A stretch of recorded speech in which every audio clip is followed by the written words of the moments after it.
Hey, welcome to the Life of Riley homestead. That is right, we only grow kale around here to dehydrate it. We actually find it pretty gross to cook it up or even have it raw in a salad or something like that, but we know the benefits of it, so we have decided that we are going to dehydrate it, and it's been one of the best decisions that we've come up with.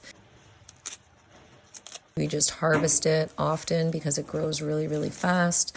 We just take all of the leaves off of the stem, as you can see I'm doing here. Once you get to the bottom, I just take the entire end.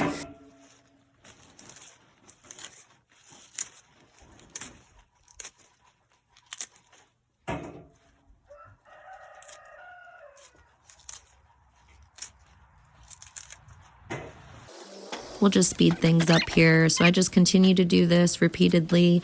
I usually end up with a basket full each harvest.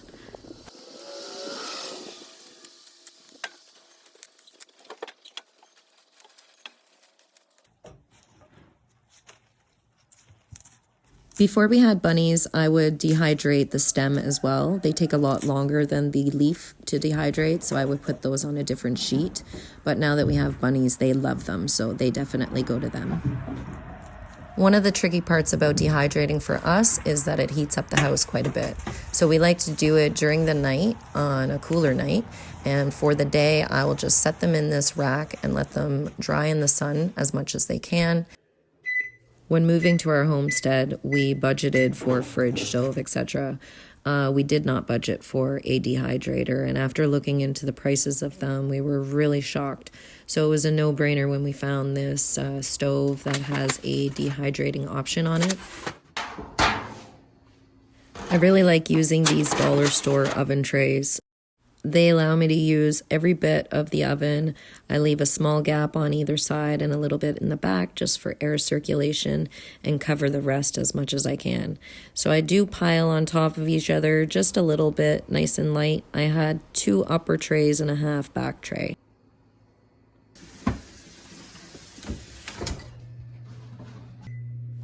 So I set the oven timer at 4 hours at this point, and I head off to bed.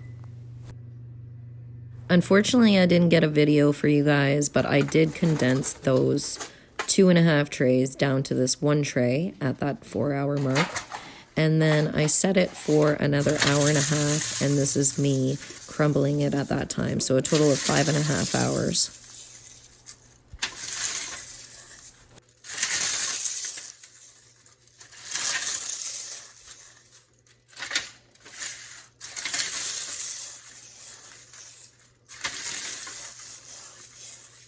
Sometimes there's a few bits of stem in there that go really, really hard, and they don't make it through the blender, which is the next stage, so I just take those out.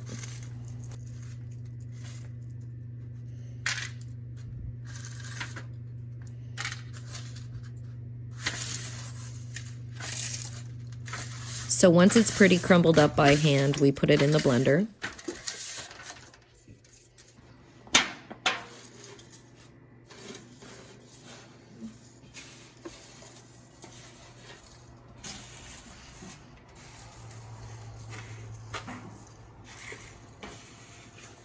Kind of hard to believe at this point that that was 2.5 trays worth of kale, but you got to think it's only 1 harvest, and kale grows really, really fast, so you're getting quite a bit actually.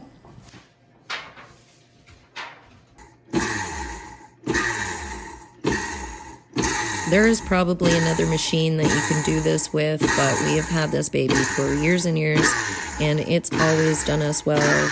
We put it on a very small pulse, as you can see, because it's not meant for that, so we don't want to burn anything out, but it works great.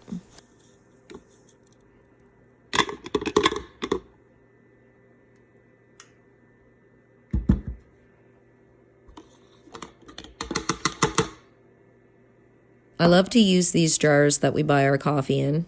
It saves me from having to buy other jars, and we go through a lot of coffee, so I have a lot of these guys. The lid also has a moisture insert, which I keep in there, and I think that works really, really well. We have a utility closet behind our sliding bathroom door, and we didn't know how we were going to cover that originally. I come up with a brilliant idea to put a shelf there, and my brilliant husband builds it for me. So this is it. This is where I keep all of my dry goods. Every time I put something on this shelf that we grew out of our garden, it makes all of the work worth it.